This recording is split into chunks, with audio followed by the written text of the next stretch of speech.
न नौकरी न रोजगार, और अगर कहीं रोजगार निकल भी रहे हैं तो टीटी की परीक्षा का पेपर लीक कर रहे हैं। ये नौजवान जानते होंगे, ये पहली बार लीक नहीं हो रहे पेपर। इस सरकार में न जाने कौन सा लीकेज है जो लीक ही हो जा रहे अखबार। ये अपना लीकेज नहीं बंद कर पा रहे, हमेशा पेपर लीक हो रहे हैं। 4.5 साल में इतना दुख, तकलीफ, परेशानी कभी गरीबों को नहीं मिली जितनी सरकार ने दी है। वो तस्वीरें कौन भूल जाएगा जिस समय लॉकडाउन लगा था और हमारे मजदूर भाइयों को दूसरी जगह से आना पड़ रहा था, जो दूसरे प्रदेश में काम कर रहे थे, उन प्रदेशों से जब लौट करके आए तो ऐसी तस्वीरें कभी नहीं देखी होंगी किसी ने। जब हमारे देश का बंटवारा हुआ तब भी ऐसा नहीं हुआ, लेकिन भारतीय जनता पार्टी की सरकार ने बैरिकेडिंग लगा दी और किसी भी मजदूर भाई को उत्तर प्रदेश में घुसने नहीं दिया। न जाने कितने दिन वो सीमा पर खड़े रहे, जहां पर गाय बांधी जाती थी, गौशाला थी, खाली मैदान था, वहां हमारे मजदूर भाइयों को रख दिया। भूखे प्यासे, बिना नहाए, बिना पानी के हफ्तों हफ्तों हमारे मजदूर भाई रहे, और तब रहे जब सरकार के पास सब कुछ था। अगर चाहती सरकार तो हमारे मजदूर भाइयों को पैदल नहीं चलना पड़ता। हमारी सरकार होती तो एक भी मजदूर पैदल नहीं चलता, हमें बस लगानी पड़ती, सरकारी गाड़ियां लगानी पड़ती, चाहे डीएम की गाड़ी से भेजना पड़ता तो उन गाड़ियों से भेज करके अपने मजदूरों को घर और गांव पहुंचा देते।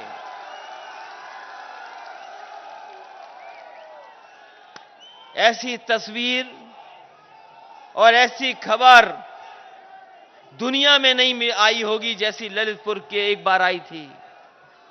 उसी समय पर, लॉकडाउन के समय पर, एक गर्भवती मां जो चली थी महाराष्ट्र से, पैदल चलते चलते आई और यहीं ललितपुर की सीमा पर उसके बेटी पैदा हुई, लेकिन इस सरकार ने कुछ नहीं सुनवाई की। वो मां 2-3 घंटे वहां रही, उसके बाद अपनी बच्ची को लेकर के अपने गांव पहुंच गई। कोई मदद नहीं पहुंची।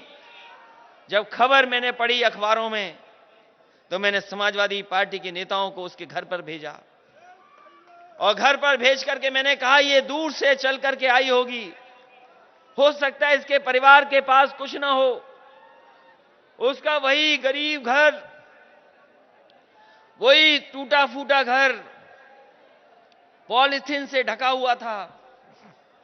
कोई मदद नहीं पहुंची सरकार की तरफ से। अगर किसी ने उस मां की मदद की थी तो वो समाजवादी लोगों ने मदद की और 1 लाख रुपए उस परिवार को पहुंचाने का काम किया। केवल मां की मदद नहीं, बल्कि जितने मजदूर हमारे गांव नहीं पहुंच पाए और घर परिवार से नहीं मिल पाए, बीच में ही उनकी जान चली गई, अगर किसी ने मदद की थी 1-1 लाख रुपए की, तो समाजवादी पार्टी ने मदद करने का काम किया था। ये बात मैं इसलिए बता रहा हूं, ये बातें मैं इसलिए बता रहा हूं कि बहुत सत्ता में बैठे लोग कहते हैं परिवारवाद, परिवार परिवार।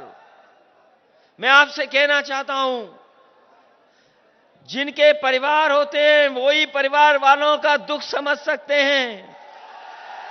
जिनका परिवार नहीं है वो परिवार वालों का दुख नहीं समझ सकते। और ये हमें नहीं लगता कि योगी मुख्यमंत्री हैं, योगी नहीं है, ये मुख्यमंत्री योगी नहीं है। ये योगी वही होता है जो दूसरे का अपना दुख समझे। हमने तो यही पढ़ा है गीता में कि जो दूसरे का दुख अपना समझे वही योगी है। बताओ ये मुख्यमंत्री योगी हैं कि नहीं हैं? ये मुख्यमंत्री योगी हैं कि नहीं हैं? और उत्तर प्रदेश को क्या बना दिया इन्होंने। कहा था ललितपुर में कि हवाई पट्टी बन जाएगी, हवाई अड्डा बन जाएगा। कभी आए होंगे बुंदेलखंड में तो कह के गए कि हवाई अड्डा बन जाएगा। बताओ ललितपुर के लोगों, गरीब लोग हो, पहनने को चप्पल भी नहीं होगी। ये कहा था इन्होंने कि हवाई चप्पल पहनने वाला हवाई जहाज पे चलेगा। और अगर आप आंख खोलोगे, ध्यान से अखबार पढ़ोगे, तो अब तो इन्होंने हवाई जहाज भी बेच दिए हैं। और हवाई जहाज जहां खड़े होते हैं वो हवाई अड्डे भी बिक गए हैं। और महंगाई इतनी बढ़ा दी है कि अब आपकी गाड़ी और मोटरसाइकिल नहीं चल सकती है। जो हवाई जहाज में बैठाना चाहते थे चप्पल वालों को, उन्होंने डीजल पेट्रोल इतना महंगा कर दिया है कि आपकी गाड़ी नहीं चलेगी, मोटरसाइकिल नहीं चल पाएगी। 100 रुपए पार हो गया कि नहीं हो गया पेट्रोल? डीजल महंगा, पेट्रोल महंगी, हर चीज महंगी। ये कहते थे कि हम झोला लेके चले जाएंगे, झोला लेके चले जाएंगे। कभी किसी ने कहा था कि झोला लेकर के चले जाएंगे। हम गरीब लोग हैं, हम बाजार जाते हैं, अपने झोले में सब्जी, अपने झोले में सामान लेकर के आते हैं अपने परिवार वालों के लिए। इसलिए हमें पता है कि महंगाई क्या है। और ये महंगाई जानबूझ करके बढ़ाई जा रही है। अगर ये चाहते तो महंगाई रोक सकते थे, लेकिन महंगाई ये नहीं रोक रहे हैं। ये महंगाई लगातार बढ़ती चली जा रही है। और आप लोगों ने देखा है, नोटबंदी हुई तो लाइन में लग गए हम लोग। जब बीमारी आई तो दवा के लिए, ऑक्सीजन के लिए, अस्पताल में भर्ती होने के लिए लाइन में लगे। अभी खाद में हम लोग लाइन में लग रहे हैं, खाद के लिए। ये पता नहीं कैसे भाजपा के लोग हैं, कोई फैसला लेते हैं उसमें लाइन में लगना पड़ता है, लाइन में लगना पड़ता है, लंबी लंबी लाइनों में। नोटबंदी हुई तो बताओ लाइन में लगे कि नहीं लगे आप? और जब दवाई की जरूरत थी तो आपको लाइन में लगना पड़ा कि नहीं लगना पड़ा? और आपको ऑक्सीजन और दवाई और बिस्तर के लिए लाइन में अस्पतालों में लगना पड़ा कि नहीं लगना पड़ा? इसलिए ललितपुर वालों, मन बना लो, इस बार लाइन में लग करके एक एक वोट इनके खिलाफ डाल देना।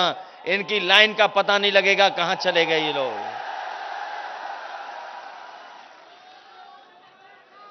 बताओ लाइन में लग करके वोट डालोगे कि नहीं डालोगे? और यहां तो किसानों की जान चली गई।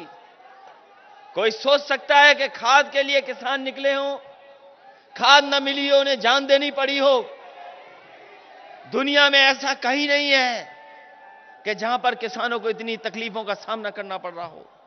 आज किसान के सामने संकट है, 2 फसल नहीं पैदा कर पा रहा है, खेत को पानी नहीं, घर को प्यास नहीं, प्यास के लिए पानी नहीं है। इसलिए समाजवादी पार्टी के लोग कह करके जा रहे हैं, अभी जो डैम उद्घाटन भी हुए हैं, ये उद्घाटन के उद्घाटन हैं। समाजवादी सरकार बनेगी तो इंतजाम करेंगे कि कैसे हमारे किसान और बुंदेलखंड के किसान अपने खेतों में 2 फसल ले लें। और 2 फसल जिस दिन ले लेंगे उसी दिन हमारा बुंदेलखंड का किसान खुशहाल हो जाएगा, उसे पीछे मुड़ करके नहीं देखना पड़ेगा। हम भरोसा दिला के जा रहे हैं कि आपको खाद के लिए लाइन में नहीं लगना पड़ेगा। चाहे हमें पहले से खाद खरीदनी पड़ जाए, सरकारी खजाने से पैसा निकाल करके खाद खरीद करके आपको लाइन में नहीं लगने देंगे। ऐसा इंतजाम समाजवादी लोग करके दिखाएंगे। ये तो कहते थे कि आय दोगुनी हो जाएगी। किसान भाइयों, बताओ आपकी आय दोगुनी हुई कि नहीं हुई? जाने किन किसानों की बात कर रहे थे भारतीय जनता पार्टी के लोग। यहां तो नहीं हुई किसी किसान की आय दोगुनी। अन्ना पशु तो घूम ही रहे हैं। और हमारा किसान अगर मेहनत कर करके फसल तैयार कर ले,